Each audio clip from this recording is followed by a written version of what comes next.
Well, hi, we're just wrapping up our day over here in the UK, and I guess some of my European friends are tucked up in bed, my Aussie friends are getting up, and my American friends and family are in the middle of their day, and I'm just working my way in the middle of this 100 days of breakthrough, and just pulled out the chapters of my book, Kisses from a Good God. I was just thinking the other day about it and thinking that's my breakthrough story.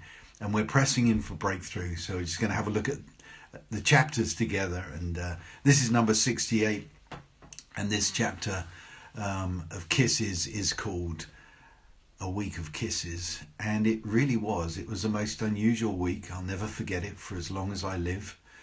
It was every day something was said. Somebody spoke to me. Somebody had a dream. And the question is, are your ears open to hear? Is your heart ready to be touched by the kisses of heaven? You know, when somebody says, oh, I had a dream about you and I saw pearls dropping from heaven. You see, I just knew the one word pearls. That was all I needed to know. That's for me. I get it. I remember someone else giving me a word. I gave someone a word during that week. It was just every day there was just something that reminded me. And it was just a beautiful time. And I love the chapter in Bill's book, Unusual Circumstances, Divine Coincidences. I love that concept. I think it's absolutely beautiful. And it is the language of the Spirit. And, you know, one of the things is, if you really know your story and remember the detail of your story, then what will happen is you'll find it much easier to recognize when he's reaching down and kissing you.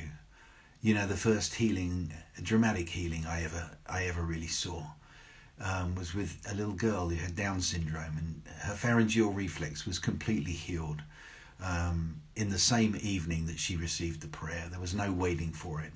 She couldn't swallow, and she went out and drank a chocolate milkshake with her family. And it was beautiful because it was the first person who came to the healing rooms when I started them, the first creative miracle I had.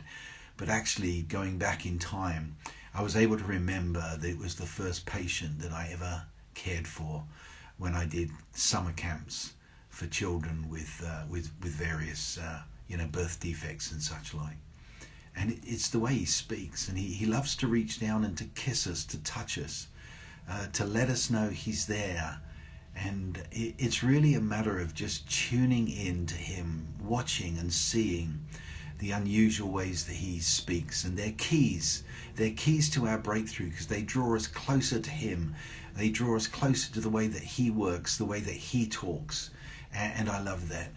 Some of you know that recently I read that phrase in Genesis 12:1 that, you know, it doesn't so much mean I left the land of my fathers, but I went to find myself.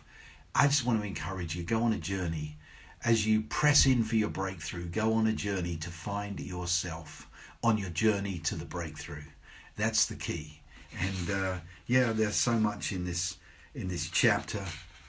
It was a beautiful moment that my wife had when a young woman that we knew very well, still do know, stood behind her when we were walking through this tough journey of a cancer diagnosis.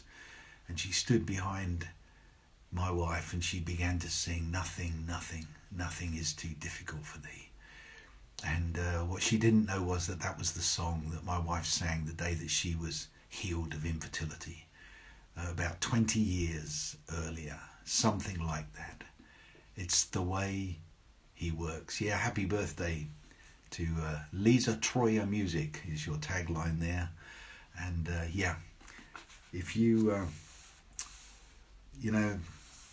he wants to reach down and kiss you. He wants to reach down and touch you. And I just want to encourage you to open your ears and allow your heart to be touched by the kisses from a good God.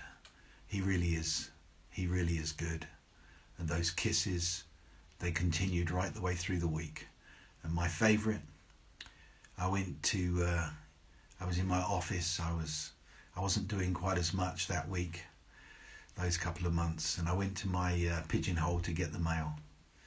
And I pulled out of the mail, I'd literally just read in my Bible, alongside a verse, it says, if you're not a supernatural minister, then you're not a minister. I'd written that in my Bible, and I was like, oh gosh, I got cancer, I'm not being healed. Am I a supernatural minister? And I went to my pigeonhole, and there was a letter there, written by a lady 6 months after I prayed for her husband. And she told me the testimony of her husband having seen incredible miracles since that moment, after I'd prayed for him and prophesied over him. And I went back and sat in my office desk and I said, God, I am a supernatural minister. It's okay. It's the way he works. It's so beautiful the way he works. I just want to encourage every one of you watching this, on the way to your breakthrough, watch out for the kisses, because he wants to reach down and kiss you and touch you. And I bless you in Jesus' name. Kisses from a good God. Good night.